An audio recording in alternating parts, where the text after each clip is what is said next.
much for coming. So who do we have? We have distinguished guests, that's all of you. We have Provost friends, I hope that's all of you. Friends and family of launching authors, fellow authors and editors, bookshop managers, very important people, book lovers, ladies and gentlemen, thank you very much again for coming. I like your hat. I'm Gillian Bickley, and I work very closely with my husband, Werner Bickley, Chairman Emeritus of the English-Speaking Union, Hong Kong. We're the publishers of Provost Hong Kong and co-founders of the 2 annual International Provost Prizes for unpublished writing submitted in English.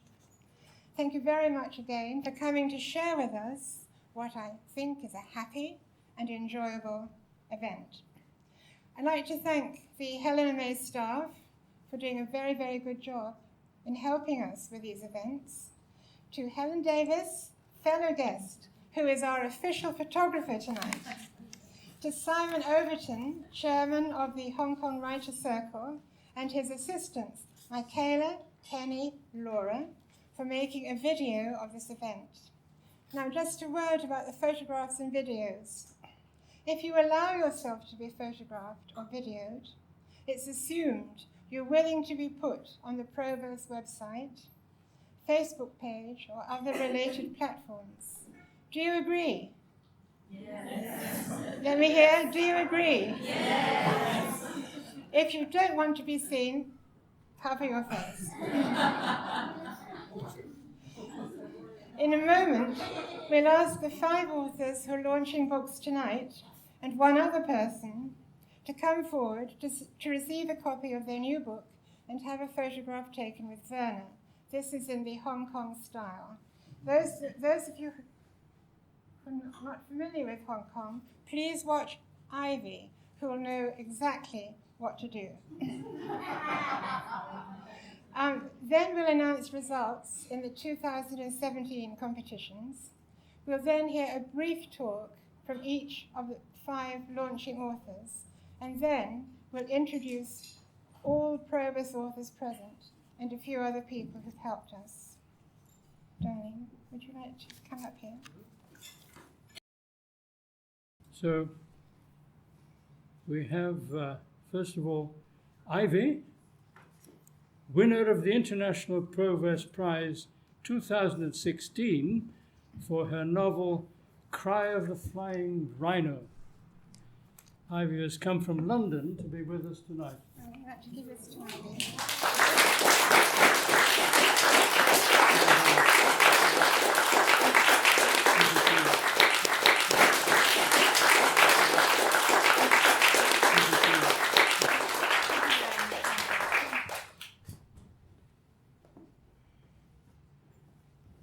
Thank you very much, Ivy. Hayley Ann Solomon, winner of the Provost Supplementary Prize 2016 for her poetry collection Celestial Promise. Hayley has flown in from Nelson, New Zealand.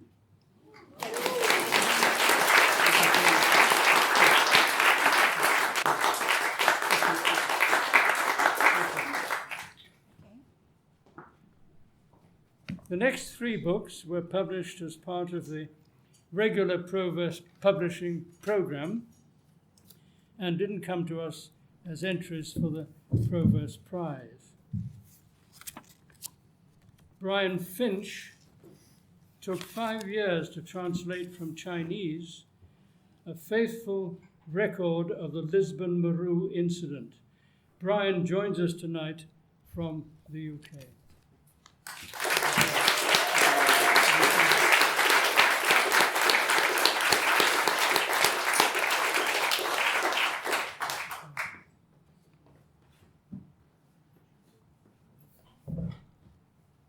Thank you very much, Brian.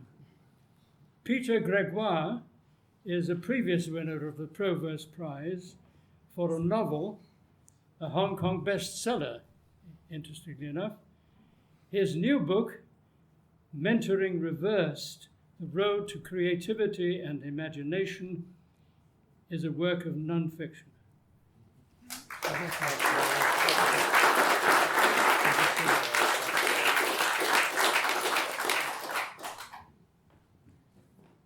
Thank you.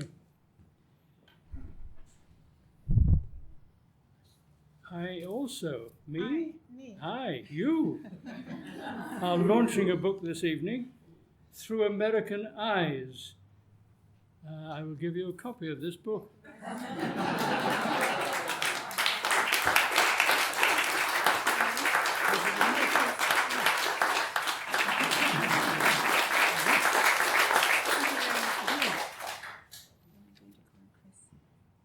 There's one other person to whom we want to present Through American Eyes. This is Mrs. Chris Duggan.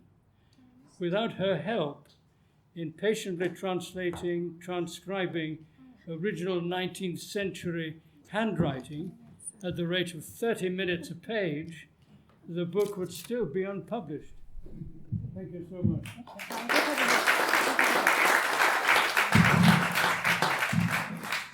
I will even give you a book.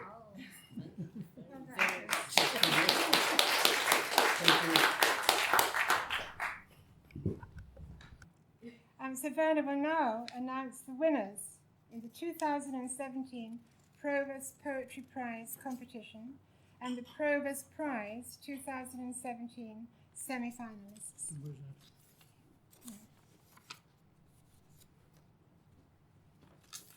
Well, these International Provost Prizes are special in that they are open to everyone, at least 18 years old, at the time of submitting their entry, irrespective of nationality or residence or citizenship.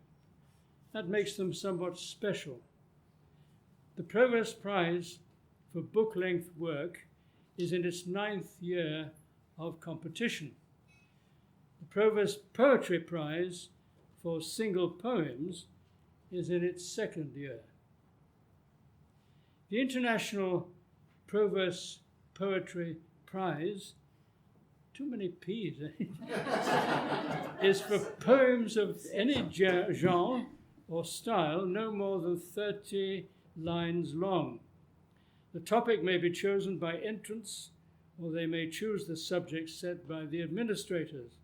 This year, the topic was happiness, and for 2018, the topic will be refuge. The names of all those who have won a place in the Provost Poetry Prize Anthology 2017 will be posted on the Provost website in a couple of days' time. We're delighted that some of them are here with us tonight. Poets, when I call your name in alphabetical order, poets, be alert, please raise and wave your hand vigorously so people can see you. Liam Blackford, Paula Caroni. Thank you. Psyche Chong, Sandra Gibbons, Elizabeth Grobler, over there. Vicky Holmes,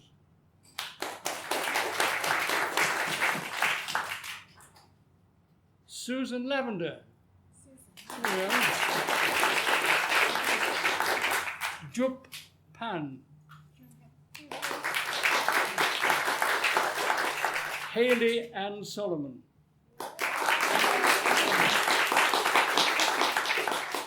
Louisa Turner, Hey Louisa, very back. Roger Wren, Joanna Radwanska Williams,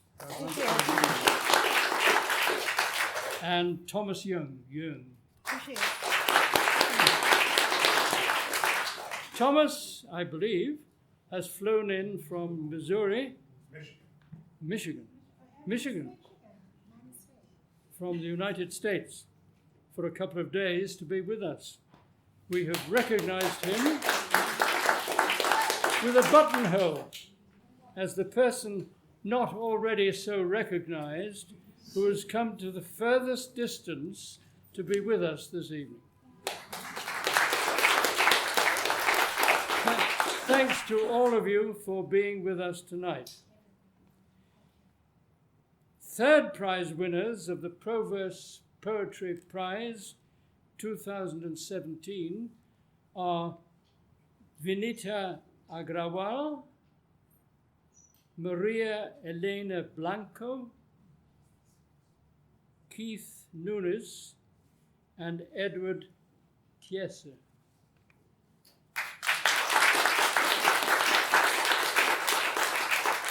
The second prize winner is Margus Latik Matura.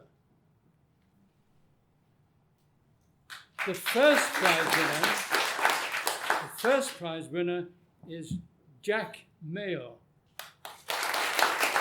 Congratulations to all.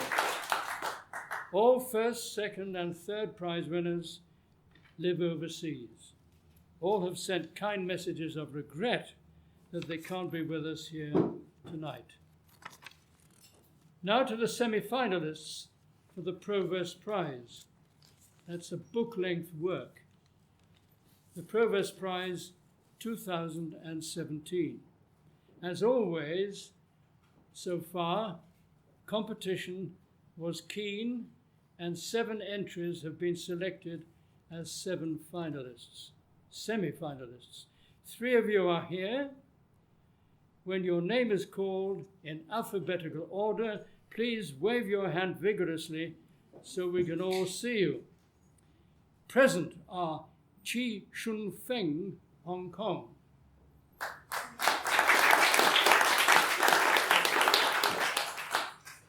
Sergio Monteiro, Hong Kong. Hayley Ann Solomon, New Zealand. Congratulations to all. Damon Rose is represented by Mrs. Sophia Welsh. Thank you for unable to be present are C.P. Byron, who is in Paris, Wayne Desmond Furlong, Indonesia, Carolina Ilika, Romania, and Damon Rose, Spain.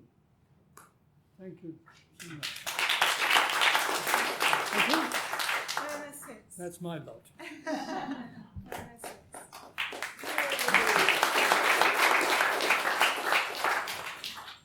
Thank you very much, Danny. So the authors of the books being launched this evening will now introduce their books. Hayley, would you like to come and introduce your book?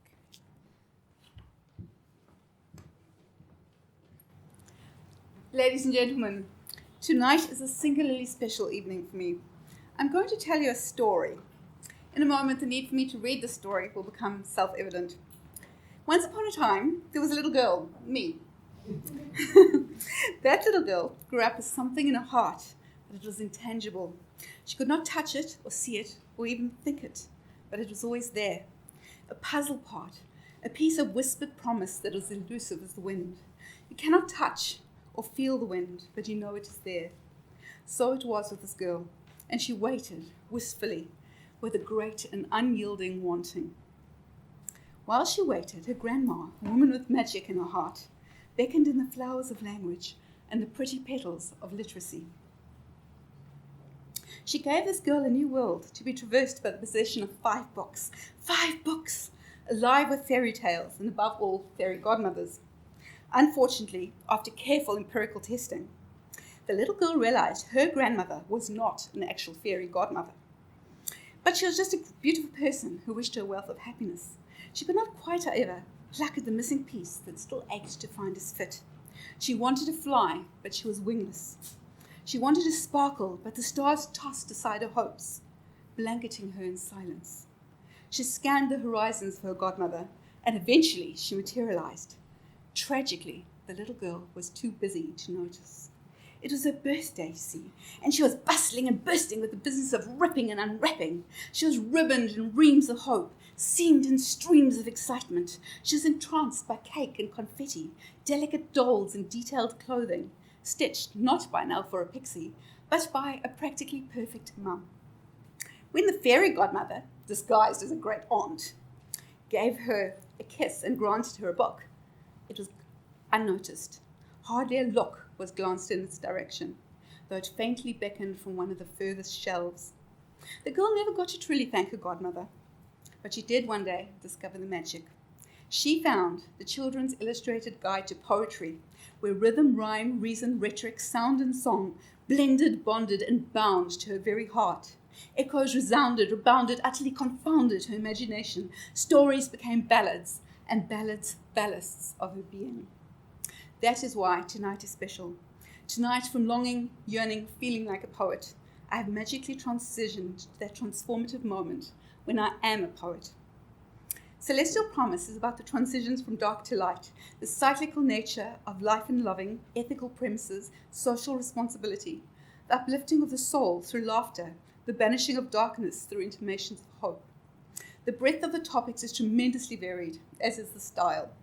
I will watch how wild the poppies grow, recalls all the deep visceral horrors of the Gallipoli campaign. It sears the senses with graphic visual and auditory images, exploring not only the rankness of death, but the rank futility of war itself. It aches for meaning, finding a single strand in the emergence of the Anzacs and the subsequent forging of New Zealand's nationhood. The poem In Memoriam, September the 11th, while resonant with grief, is also an epic call to the spirit. The premise is that by stubbornly refusing to be vanquished by terror, we will ironically conquer it. This theme is extrapolated in the poem Give Not, Grant Not, and is now particularly relevant in the current geopolitical climate. More philosophical in tone, I'd Rather Bear a Fractured Heart examines the conundrum of personal happiness in a world rife with injustice. What is comfort, as there are women whipped for thought? What my pride and careless ease, as slaves are sold and bought? My conclusion, I'd rather bear a fractured heart than an empty one. In other poems, I explore environmental and sustainable issues, espousing cautions against greed, overuse of resources, and lack of proper care. I call for child labour, free accreditation, and attitude change. Celestial Promise is particularly interested in promoting social responsibility, kindness, and empathy. There are joyous poems celebrating fundamental simplicities of love, laughter, and delight in the world. I write of coping with grief, loving, passion, the moral destitution of humanity. I also write rollicking humour and epic mythological fiction. Such variance requires a strong thematic link. I found this in the waxing and the waning of the moon, so cyclical, so predictable, so awash with the subtleties of growing darkness, waning light, and the ultimate inevitable transitions to the reverse. The book is thus arranged in phases of the moon: waxing, full moon brightness, waning, and the pitch of new moon darkness. The collection has a synchrony of semantics and sound that is important to me. Many of the poems are best read out loud, tasted on the tongue, permitted to permeate through auditory as well as visual impressions. In exploring the astronomical phases of the moon, I find there is no finite dark side, only an inevitable movement of the lunar hemisphere towards light. That is the celestial promise, and the promise of this collection. Thank you, Proverse, and Gillian and Werner, for recognizing my message, and particularly the poetry used to portray it. Thank you very much.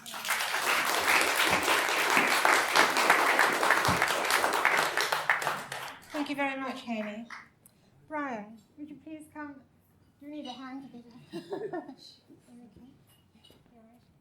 So Brian will talk about his book, which he's going to wave in front of you, so you know what to buy later.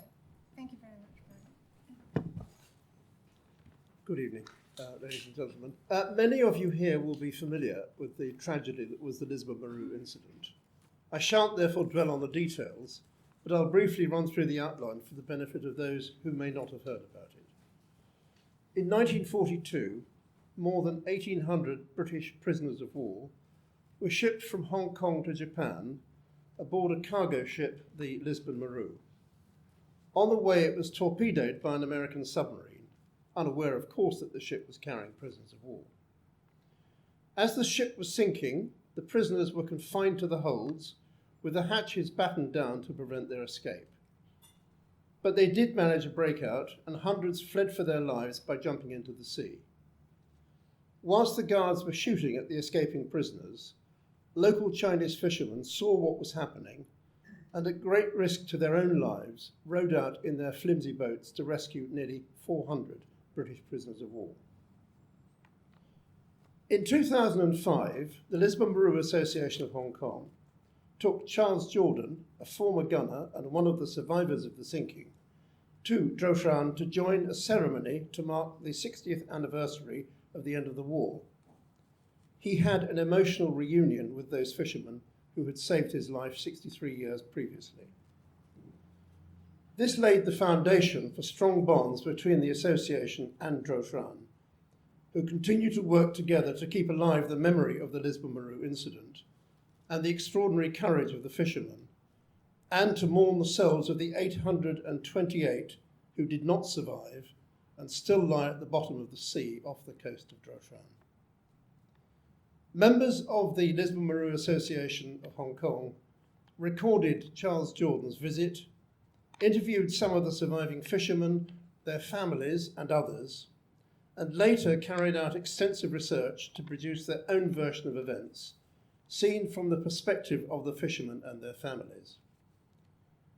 The Chinese book that resulted not only describes the background to the Lisbon Maru incident, the journey and the sinking, but also provides details from eyewitness accounts of the actual rescue, how the prisoners of war were looked after and provided with warmth, shelter, food and clothing from the meagre reserves of these poverty-stricken islanders. Although inevitably most of the prisoners of war were recaptured the next day, the locals hid 3 of them in a cave under the prying eyes of the Japanese forces who continued to patrol the area for several days. The book gives a detailed and fascinating account of the subsequent journey of these 3 men and how they were taken under the wing of the local guerrilla forces, who helped them travel across more than 1,000 miles of China to reach the wartime capital of Chongqing, from where they were able to broadcast to the world the story of the Lisbon Maru incident. The book also contains the results of the further researches carried out by the Lisbon Maru Association of Hong Kong, including a number of mainland Chinese official documents on the subject not previously published. After translating the Chinese book for an English language readership, I added further material. First, a copy of a contemporaneous account by one of the 3 escapees of their rescue and travel across China with the help of the Chinese guerrilla units. Some personal notes about my own interest, having served in the Middlesex Regiment with one of the survivors of this tragedy, and a summary of related events that have taken place in recent years. Most notably, President Xi Jinping referring in his speech at the state banquet in Buckingham Palace in 2015 to the Lisbon Maru incident as an example of wartime cooperation. The latest event referred to in the book was the 75th anniversary of the Lisbon Maru incident, which fell just last month on the 2nd of October. Ceremonies were held in Droshan and in London at the Far East Prisoners of War Memorial in Camden. Chinese Central Television provided a live link between Camden and Droshan. I had the privilege of being able to speak to the last surviving fisherman, Li Agen, and thank him and his colleagues for the selfless courage they showed in 1942 in rescuing so many British prisoners of war. We were also able to speak directly to Dennis Morley at his home, the last known survivor of the sinking. These fishermen were not trained soldiers, nor were they trained rescuers. They were unarmed, they were not a disciplined unit, nor acting under orders. They were simple fishermen who did what they knew was right, putting their own lives at risk to rescue total strangers. These men, in my view, were true war heroes. This was one of the finest examples of people-to-people cooperation between China and Britain and should not be forgotten. Please buy my book to find out more.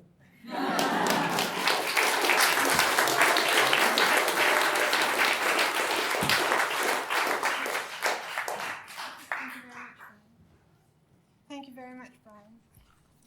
I'll introduce myself. Like Brian's book, the one I'm launching tonight is based on the work of others. Through American Eyes, the Journals of George Washington Farley Hurd is an edition of a previously unpublished 19th century manuscript. In the USA, in the Baker Library, Harvard Business School, there's a huge archive of papers belonging to the Hurd family of Ipswich and the once prominent American business Augustine Hurd and Company. This business once had its Hong Kong headquarters in what we now know as the former French Mission Building. Much of the material is very difficult to read and virtually indecipherable, and for this reason, very little has been done on it. How did I come to do so? By chance, I met in Hong Kong a gentleman with considerable interest in this family, and he encouraged me to work on the collection. After some years, I came across the diaries that are published today. I had the absolutely indispensable help of Mrs. Chris Duggan to do much of the initial transcription, and her comments are a testimonial to the interest of the writing. This is what she wrote. You may not remember it, but this is what you wrote. I'm enjoying the writer's sense of humor, his descriptive powers, and his occasional lapses into what today might be called non-PC comments about some of the people he meets. Much later, Chris wrote again, I'm enjoying doing this very much. I'm still finding this enormous fun to do. So if somebody could find it so very interesting, laboriously making out the words, for those of us who have easy access to the words, how much more interesting it's going to be to us. The writer, George Hurd, when Werner saw this portrait, he said, a proud young man. I think you'd agree, he's a very good-looking young man. It always adds interest if somebody looks good. So he was a very young man and a member of the American legation traveling to Beijing in 1859 to secure the ratification of the American Treaty of Tientsin. George, in his journals, says this about their progress upriver towards Beijing. As we move along, we attract an immense crowd, and indeed, we form a rather dignified appearance, with our fleet of nearly 30 boats decked out with the imperial colours and gongs beating. It's a time when a man forgets his personal feelings and tries to feel that he represents his country. George Hurd witnessed the Battle of the Peiho and gives the American view of events. In 1860, he was back in the area again, this time on an American naval vessel, and he didn't like that nearly as much. In 1860, he witnessed the Western Allies' preparations for the return battle that was to take place. Robert Neal, standing here, past president of the Royal Asiatic Society Hong Kong, has commented on George Hurd's account of these events as follows. We are blessed that busy people, like George Hurd, take the time to record not only the extraordinary events in which they find themselves, but also the commonplace. We're familiar, Robert says, for example, with American Commodore Tatnall famously saying that blood was thicker than water, when asked as a neutral to assist stranded British forces at the mouth of the Peiho River in 1859. But not, we didn't know before this book, that he was about to sit down to dinner when he said it. With so many more familiar British and French accounts, Robert says, it's easy to forget the important role played by Americans in that period of China's history. These well-written by George Hurd and insightful journals redress that imbalance. This beautiful, proud young man, George Hurd, comes over as a cultured, conscientious, sympathetic young man, eager to see and experience everything, and friendly towards the Chinese and Japanese whom he met. He was also one of the first Americans to visit Japan. This book offers a new and attractive personality to our knowledge of Hong Kong, China, and Japan. I commend the journals, the journals of George Washington Farley Hurd to you. Thank you.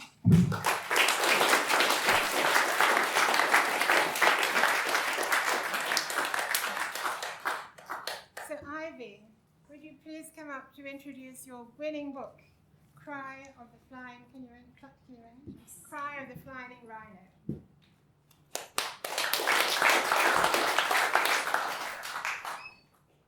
Good evening. I'd like to say thanks to Middlesex University for first reading this book, Professor Jason Polly for the preface, Lawrence Gray, Robert Raymer, and Professor Vaughan Rapatahana for the advanced commentaries, Isabel White, my former literary agent who has always had complete faith in me, the organizers and judges of the Provost Prize, Professor Gillian Bickley and Professor Werner Bickley, for their efforts in making this book not just a reality, but a work of art. To my parents, who first taught me to do whatever I love and to do it with all my heart. To my family, for being part of Team Ivy from the start and every day. To my friends in Malaysia, Singapore, Australia, UK, and USA. I'm sorry I'm unable to individually mention you, but you know who you are. Special thanks for your love, support, Snapchats, hugs, my favorite food and beverage, through all the highs and lows of my writing life. Winning the 2016 Provost Prize advocates excellence in literature and the love for and of books. International writing is still at the heart of post-colonial literature, which, as a Commonwealth writer, I'm proud to represent. The International Provost Prize for Unpublished Fiction, Non-Fiction, and Poetry is open to all, irrespective of residence, citizenship, or nationality. Provost is run by and for authors. By supporting all writers, including non-native speakers writing in English, like myself, as well as native English-speaking writers, Provost Hong Kong reflects the growth of English literature and promotes culture and diversity. The world is changing and has changed so much since the time I started writing as an 8-year-old child. Cry of the Flying Rhino is a post-colonial Southeast Asian novel. It's set in Malaysia and the Borneo jungles between the mid-90s to the mid-noughties. A Malaysian Chinese doctor, a middle-class Western educated professional, becomes entangled with a tattooed girl of indigenous origin. He's married her, and thus her past secrets. Cry raises uneasy themes of race, religion, class struggle, poverty, and deculturalization. George Orwell said, "If freedom means anything at all, it means the right to tell people what they do not want to hear." I tell the truth through fiction. Freedom of expression is what the Provost Prize is all about. Tonight is that special reminder of the joy that books bring. They entertain, educate, stimulate, inspire, and they bring people together. We are all here because of books. When I pick up a book, I'm still filled with the same wonder I had as a child. My life has changed since winning this competition. It means a lot to me that not only am I being valued as a writer, I'm being taken seriously as someone who takes risks. who writes from here and here. It is a rite of passage for me. It is what I fought so long and so hard for. As such, this moment is so much bigger than I am. This moment is for every struggling woman writer of diversity who now has a voice, a chance. Tonight, this door has been opened. Thanks again to Provost for the impact they've had on me and my writing career, and especially to Professor Gillian Bickley for sharing with me your wealth of experience, kindness, and generosity in working with me so closely and diligently in the last few months. Ladies and gentlemen, please support everybody who's made it possible tonight by buying our books, reading our books, joining my mailing list, and lastly, telling everybody we know. Thank you, Provost, readers, and writers, and thank you, Hong Kong. Thanks to all tonight.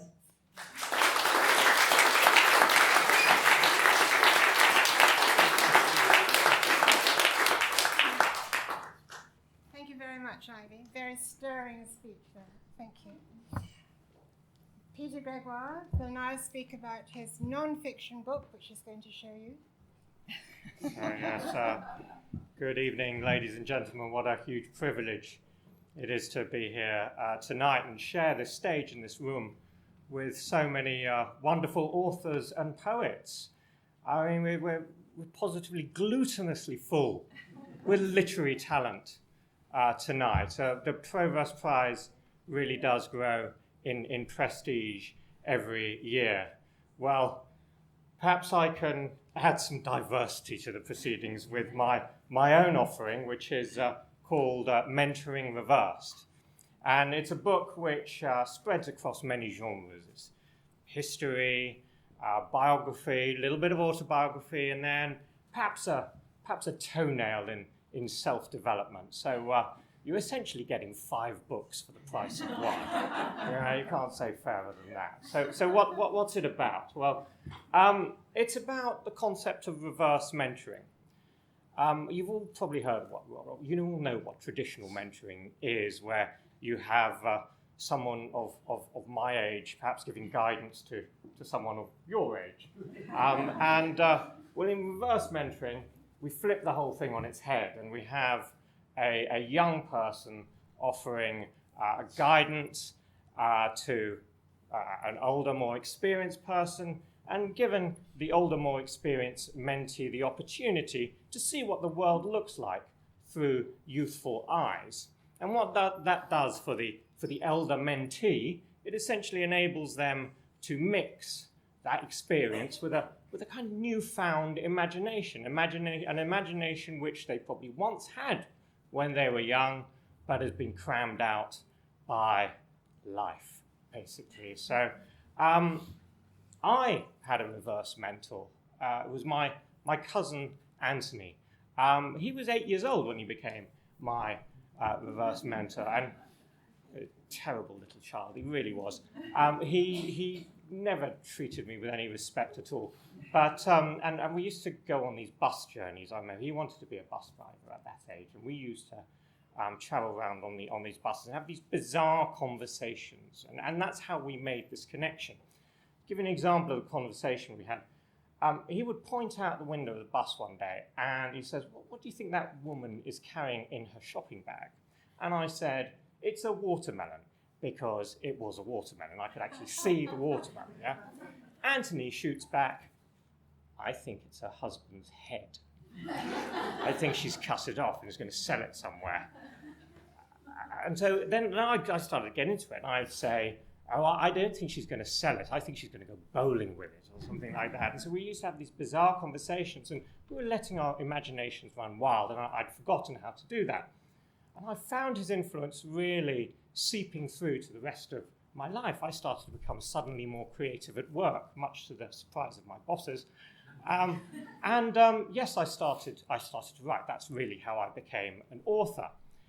Now, unfortunately, my dear cousin Anthony, he passed away when he was 15 years old. A random bout of scarlet fever took him from this world, and it was it took us a long time to get to grips with what had happened. But in the years that followed, I kept coming back to the profound influence he'd had on me. And I started to look into, whether this was called something. I stumbled across this thing called reverse mentoring.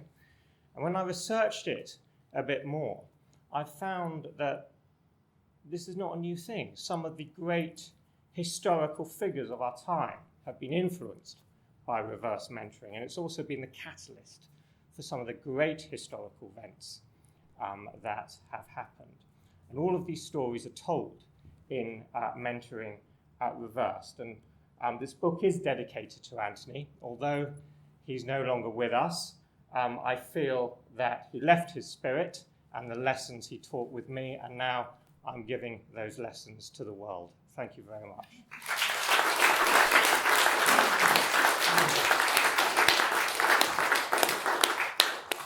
Thank you very much, Peter. Now, does anybody have a question for one of these authors? I have a question for Brian Brian's Lisbon Maroon. How old is the fisherman right now? The one that you met in China? Went into his 90s. I haven't met him. I just spoke to him on the TV link. On the TV. Yeah. But they all passed away in the last few years, and he is the last survivor, well into his 90s. What did you ask him? I didn't ask him anything. I just thanked him for the courage of him and his colleagues for doing what they did in 1942, which was quite astounding. Courage. Under fire. Wow. Congratulations. Thank you very much. Anybody else? Now the ice has been broken, yes? You said you searched with somebody who was a survivor. How did the conversation rise? What made you understand that he was a survivor of Lisbon Maroon? It was just well known. We had the image which is on the cover of this book, and the full image is inside, hung on the walls of the Middlesex Treasury, the 1st Battalion Middlesex Treasury Officers' Mess. We all just grew up with the story, the outline story, of knowing what had happened. He was then the quartermaster of the battalion, and everyone knew he had been on the show. He didn't talk about it. People in those days didn't talk about their war experiences. Did you or anyone else ever ask? No? No, I mean, I was a young scrob. He was You were never young. no, I mean, other people more senior must have done, but no, I never discussed it with him. Thank you. Anybody else? Anybody want? Yes. Peter. I'm sorry. How do you feel that your analogies and your stories can break through in cultures where the elderly and their wisdom is respected very greatly? That's a fantastic question. Because reverse mentoring does rely on this this concept of equality. But actually, dealing with Gen Ys and Gen Zs now, what one finds is they're not afraid to voice their opinions. So I think the struggle is more on the elder mentor. It can be a little bit of a shock when that happens, but it's that kind of disruption which really shakes things up for the elder Gen X. And I think that comment about the generation is across cultures. It's really very interesting dynamic which can produce this sort of controlled imagination. And I think it's as if both have like two different pieces of the jigsaw. The experience on the one hand and the youthful imagination on the other. And you throw them in together in a reverse mentoring experience, and you get a full puzzle. Both walk away with a full puzzle. Thank you, Peter. Anybody else? Perhaps one more question. Anybody? Yes. My question is for Ivy. I just wondered, you mentioned about yourself as a young child first starting to write. I wonder if you had any advice for young people who are considering picking up a pen. I guess that's relative. What do you mean by young? I think anybody who wants to write has to read. And you have to read as much as you can and whatever you can. And let yourself enter that imaginary world and totally develop ideas. Because writing and reading, they're really about the exposition and the exploration of ideas.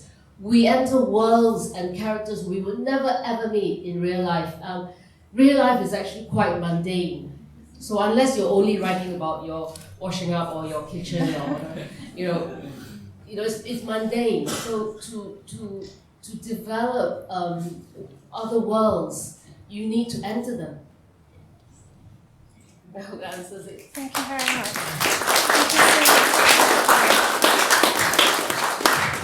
Sorry.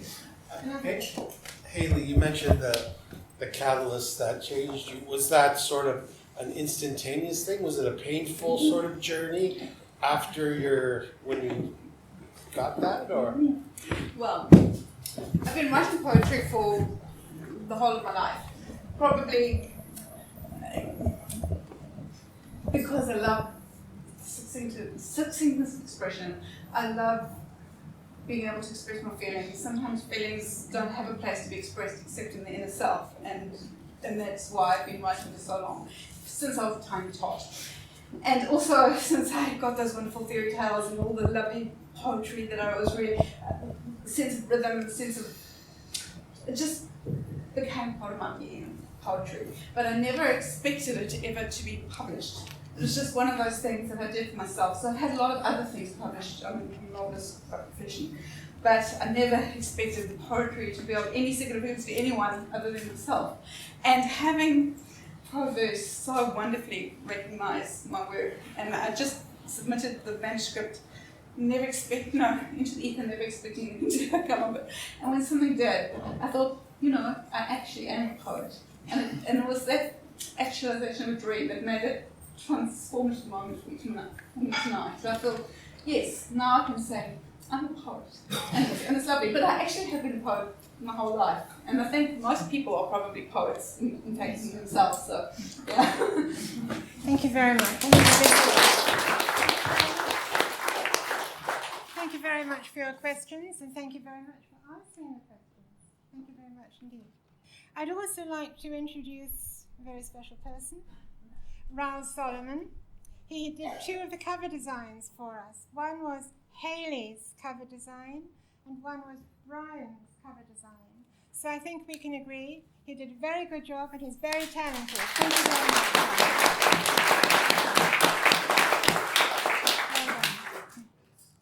I'm now handing the microphone, or in a way handing the microphone, back to Werner. Okay. Didn't fall down? No. Thank you. Well, ladies and gentlemen, let me introduce the students who were kindly and are kindly managing the reception and book sales tables for us. They are Alwina Khan Zurish,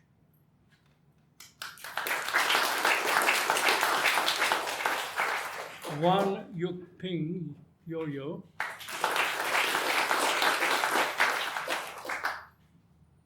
these are Year 1 students of the Higher Diploma in Language and Corporate Communication subject from the Hong Kong College of Technology.